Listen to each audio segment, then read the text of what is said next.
Welcome to On Texas Football. I'm Bobby Burton, your host. I'm actually solo today. Really excited about it. Here we go. T'Vondre Sweat, young man out of Huntsville, Texas, came in as a 3-star. He ends his Texas career, or leaves his Texas career, as the 78th Outland Trophy Award winner, given annually to the nation's top interior lineman. Sweat with 40 tackles, 16 solos, 8 tackles for loss, 4 pass breakups, and don't forget about that block kick against Iowa State in the for the extra point that Austin Jordan returned for the 2-point conversion. The Kansas State game, all of these things. I want to say this about T'Vondre Sweat before I go any further. We talk about development in the University of Texas football program, the culture it's built. T'Vondre Sweat is part of that. And I'm really excited about the young man. If you think about it from this perspective, he was one of the ones laughing on that bus in Ames 2 years ago when Bo Davis tried to set everybody straight a little bit. 2 years later, he is going to be, I think it's January 10th of the official award ceremony in Orlando for the ESPN Awards, when he'll actually pick up the real trophy. But just so happy for T'Vondre Sweat, a young man that came to Texas, somewhat lightly regarded, but very athletic, played basketball as a high school center coming out of high school. He leaves the Longhorns, though, as the 78th Outland Trophy winner. 3 other Longhorns have won the award. Most recently, Brad Shear, all the way back in Earl Campbell's Heisman Trophy campaign, 1977, was the latest. So, you know what? You go 12-1 and you pick up national awards. I mean, Xavier Worthy's been first-team All-American. T'Vondre Sweat, Byron Murphy, All-American honors. J.T. Sanders, second-team All-American honors. That's what happens when your team performs. To the victor go the spoils. And very excited about that. By the way, Sweat beat out Cooper Beebe, who people should be familiar with. That's the offensive guard from Kansas State. And Joe Alt, a big lineman offensive lineman out of Notre Dame. It was a 3-person race. And Sweat, you know, I think that maybe that touchdown catch in the Big 12 title game might have helped his cause. He didn't win the Heisman, but he did indeed win the Outland. All right, let's talk a little recruiting now. Just what's going on with just a week and a half until National Signing Day. The Longhorns in it for a couple of portal guys, it appears, but you know, based on folks I've talked to in the last 48 hours, Texas really taking a wait and see attitude. They are not necessarily just going whole hog in the portal and trying to get the first person that comes in the gates, right? They want to get players that fit their roster, their culture, and can be additive. For instance, they like their wide receiver room right now. They're not going to just take anybody. They need to take the right guys that make sense for them. If they go that direction, same at tight end, same at defensive line and defensive end, same even at safety to some degree.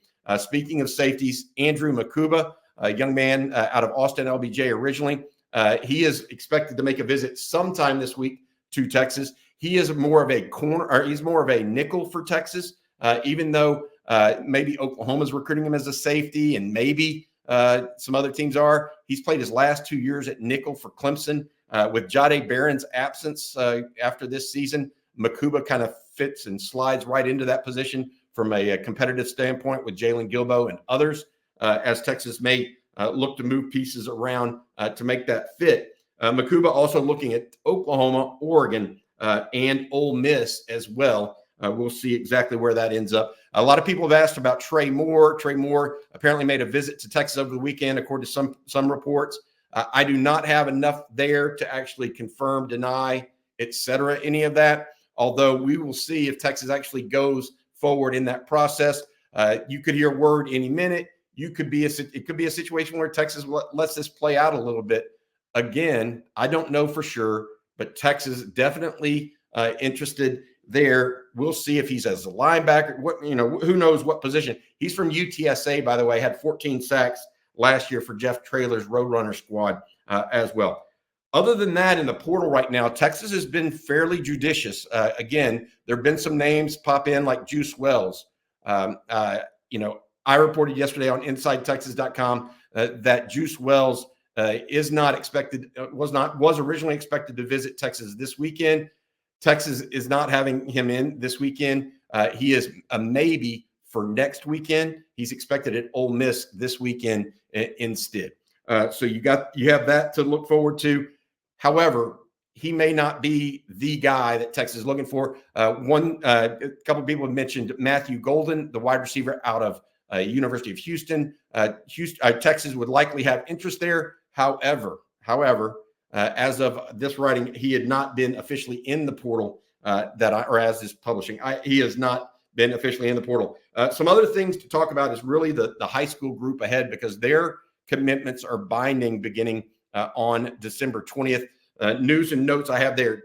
Kobe Black out of Waco Conley. His announcement is this Wednesday at 4:30 in Waco. Black, considering the Longhorns, considered a big lean to Texas right now. We'll see exactly how that goes on, but very excited for that one for the Longhorns. He is a 4-star cornerback out of Waco Conley, same high school that Trey Wisner played at until his senior year. And, of course, Jelani McDonald a year ago. The Longhorns got him from there. A couple other news and notes to take note of. Terrence Hibbler, the defensive lineman out of Holmes County in Mississippi, and Dominic McKinley out of Lafayette's Acadiana High School are both on visits elsewhere this weekend. Hibbler visiting Mississippi State, McKinley at Texas A&M, apparently. I don't know how to qualify or quantify exactly what's going on with McKinley right now, but news and notes that are published reports at this point. All right. Also, to me, the big name still out there right now for Texas that outside of Kobe Black has been Xavier Filsaime, the safety out of McKinney. You know what? I think this is trending extremely well for Texas, even though he remains publicly committed to Florida. He is expected to visit Texas next weekend. It's a big one for the Longhorns. The Longhorns expect to not only see Filsaime in town, but guys like Ryan Wingo will be there, and Hunter Andrews, the young man out of Magnolia that Texas offered last week. All right, that's going to about do it. If I have more news and notes, we'll check back in with you. But I hope you enjoy your Saturday afternoon. The Longhorns right now, trying to get back. The coaches are on campus. Kids are away. We'll see what all that means in the not too distant future. But the kids are supposed to come back this week and get ready to start practicing more. Texas is expected to have a big recruiting weekend next weekend as well. And then you have coaches that will be on the road recruiting all this week as the final week before signing day. The dead period starts on Sunday afternoon, I believe, a week from tomorrow. So they won't be able to go on any visits. Kids won't be able to come in for about 3 or 4 days there before National Signing Day on December 20th. All right, that's going to do it for On Texas Football. I'm Bobby Burton. Hook 'em.